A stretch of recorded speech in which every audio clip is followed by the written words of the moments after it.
ये 30 दिन है, इसको मत जाने देना। आपको सब कुछ मिलने वाला है वो लाइफ में जो आप अभी भी सोच रहे हो, जिसके पीछे भाग रहे हो, जिसके पीछे भाग भाग के अपना समय बर्बाद कर रहे हो, वो सब कुछ मिलेगा आफ्टर सिलेक्शन। सिर्फ आप नमस्कार, कैसे आप सब, आपसे का स्वागत है आपके यूट्यूब चैनल पर। इस पर आज हम बात करने वाले हैं आरओ एग्जाम के बारे में। अगर आप 27 जुलाई 2025 को आरओ एग्जाम देने वाले हैं तो ये वीडियो आपके लिए। हम सब 1.5 साल 2 साल से तैयारी कर रहे हैं फिलहाल आरओ का। 3 साल बहुत हो सकता है, 2 साल। और पेपर 2024 में हुआ था फरवरी महीने में, और कहीं ना कहीं पेपर लीक हो गया था, बहुत सारे मामले आए थे। और फिर ऐसा न्यूज़ में आ रहा था कि 2024 में ही पेपर होगा, और उसके अलग अलग डेट सुनने में आया था कि फाइनल होंगे। फिर ऐसा भी न्यूज़ आया कि इसका नॉर्मलाइजेशन होगा। बहुत सारे बच्चों ने हर जगह से विरोध किया इसका। फिर आया फाइनल डेट कि 27 जुलाई को होगा। यानी हम लोग इतने दिनों से इंतजार कर रहे थे, महीनों से इंतजार कर रहे थे, यानी कह सकते हो सालों से इंतजार कर रहे थे। फाइनली वो डेट आ चुका है, यानी 27 जुलाई को पेपर होने वाला है आपका आरओ का, जिसका इंतजार आप लोग इतने सालों से, इतने महीनों से कर रहे थे। आखिरकार वो समय आ चुका है।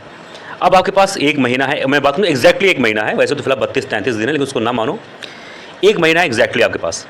अब 1 महीना दोस्तों कम नहीं होता है। अगर आपने पूरा साल पढ़ाई किया, 1 महीने में अगर आप लापरवाही कर दोगे तो एकदम बर्बाद हो जाओगे। जो सच बात है, मैं यहाँ फैक्ट बात बोल रहा हूँ। और अगर आपकी तैयारी बहुत अच्छी भी नहीं है, अगर 1 महीना आप थोड़ा सीरियसली अपने ऊपर ध्यान दोगे, 8 घंटे 10 घंटे की पढ़ाई कर लोगे, तो अभी भी चांस बहुत है कि आपका बहुत ज़्यादा संभव है कि सिलेक्शन हो जाए।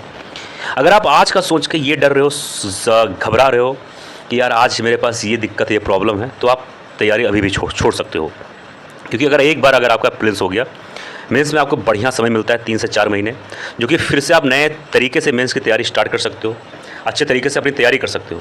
तो अब ये जो समय है ना 30 दिन का, यही इंपॉर्टेंट है आपके लिए। यही आपका सिलेक्शन डिसाइड करेगा। 28 दिन 30 दिन जो है, यही आपका सिलेक्शन डिसाइड करेगा। क्योंकि आपको एक बात ये ध्यान देना, अगर आपका एक बार सिलेक्शन हो गया आरओ में, तो आपको वो हर एक सुख सुविधाएं मिलने वाली हैं जो आप सोचते आ रहे हो, जो कहीं ना कहीं एक बच्चों का ड्रीम होता है, जो एक एस्पिरेंट का ड्रीम होता है, एक कह सकते हो जीने का सपना होता है। सबसे बड़ी चीज़ ये है दोस्तों कि लखनऊ जैसे सिटी में आपको रहने को मिलेगा। इससे बड़ी कुछ नहीं होती है, क्योंकि जहाँ पर लोगों का ड्रीम है रहना, वहाँ पर आपको गवर्नमेंट के द्वारा फैसिलिटी दी जाएगी। ठीक है, आपको हर एक फैसिलिटी गवर्नमेंट के द्वारा दी जाएगी, जो लोगों का सपना होता है जीने का। सबसे बड़ी चीज़ होती है सुकून, इज्जत, respect, social respect, financial status maintain होना। काफ़ी कुछ चीज़ें हैं जो आपको वो हर एक चीज़ दे देगा, जो शायद आप कभी भी सपने में उम्मीद नहीं किए होंगे। और क्या करना है आपको, 30 दिन है, सिर्फ मेहनत करना है। वो भी ऐसा भी मेहनत नहीं करना है कि आपको मतलब खून पसीने वाली मेहनत नहीं करना है। स्मार्ट वर्क करना है, थोड़ा हार्ड वर्क करना है। अब जो 30 दिन है, इसमें आपको हार्ड वर्क के साथ स्मार्ट वर्क जरूरी है। आप हार्ड वर्क को भी नहीं छोड़ सकते, स्मार्ट वर्क को भी नहीं छोड़ सकते। आप इसमें कुछ ऐसा पढ़ने की कोशिश करिए कि जहाँ से ज़्यादा सवाल आ जाए, जहाँ से ज़्यादा नंबर स्कोर हो जाए। उसके लिए क्या कर सकते हो? उसके लिए मैं बात करूँ, यूपी स्पेशल और करंट अफेयर से 35 सवाल आते हैं। जियोग्राफी हिस्ट्री से लगभग 23, 25 सवाल आते हैं, यानी 45 सवाल इन दोनों से। इंडियन पॉलिटी से तकरीबन 12 से 15 सवाल, और हिंदी से तकरीबन 60 सवाल तो आते ही हैं। अगर आप सिर्फ इन्हीं को तैयार कर लेंगे तो आप कहीं ना कहीं अपने कटाव के उस पार होंगे। लेकिन जाहिर सी बात है, इंसान है, दिल मानता नहीं। हम लोग सोचते हैं सब कुछ पढ़ लें, और यही गलती होती है कि हमारा एग्जाम में सिलेक्शन नहीं होता। और यही गलती आप लोग फिर से करोगे, मुझे विश्वास है। ये 30 दिन है, इसको मत जाने देना। आपको सब कुछ मिलने वाला है वो लाइफ में जो आप अभी भी सोच रहे हो, जिसके पीछे भाग रहे हो, जिसके पीछे भाग भाग के अपना समय बर्बाद कर रहे हो, वो सब कुछ मिलेगा आफ्टर सिलेक्शन। सिर्फ आपका गोल होना चाहिए सिर्फ प्रीलिम्स, क्योंकि एक बार प्रीलिम्स हो गया, मेंस में 3 महीने 4 महीने मिलेंगे, जो आपके लिए बहुत होता है मेंस की तैयारी करने के लिए। 3-4 महीने में तो यार यूपीएससी का मेंस तैयार हो जाता है। ये तो आरओ है, ऑफिसर ग्रेड की जॉब है। सोच लो, बार बार मिलता नहीं है। अगर हो सकता है बहुत सारे बच्चे इस समय पछता रहे हों और बहुत दुखी होंगे कि कहीं ना कहीं काश वो सीरियस हो जाते। तो अभी भी आपको ज़्यादा दुखी होने की ज़रूरत नहीं, क्योंकि आपके पास समय है, 1 महीने हैं, अच्छे खासे हैं। और इम्पॉर्टेंट सब्जेक्ट पे ध्यान दे दोगे तो अभी भी चांस है कि आप उस पार निकल जाओगे। क्योंकि 2 साल बाद इसकी वैकेंसी अगली आएगी, लगभग मान के चलो 1.5 साल 2 साल बाद।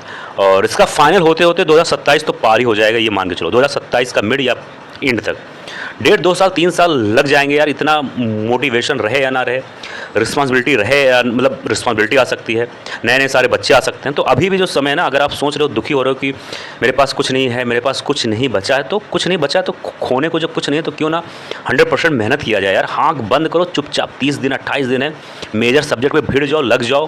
क्योंकि बार बार मौका नहीं मिलता है, 1 बार 2 बार मौका मिलता है। वो आरओ में आपको 1.5-2 साल मिल चुका है एग्ज़ाम के बाद। अब इसके बाद अगर आपका प्रीलिम्स ना हो तो भाई बेकार है, तब कहीं ना कहीं गलती आपकी है, ये आपको मानना चाहिए। और अगर ये एग्ज़ाम नहीं हो पाएगा तो कहीं ना कहीं आप यूपीपीसीएस की उम्मीद कहीं ना कहीं आप कम कर दो, क्योंकि यूपीपीसीएस इतना आसान नहीं है, क्योंकि उसमें मेंस आपको लिखना पड़ेगा अच्छे तरीके से। तो अगर ये नहीं हो पाएगा तो कहीं ना कहीं यूपीपीसीएस मेंस यूपीपीसीएस के लिए थोड़ा सा अपने आप को बहुत मेहनत करने की ज़रूरत है। ठीक है, तो इस पे आप विशेष तौर पे फोकस करो। कोई डाउट हो जरूर कमेंट बॉक्स में लिखो। मिलते हैं किसी और वीडियो में। जय हिंद, जय भारत।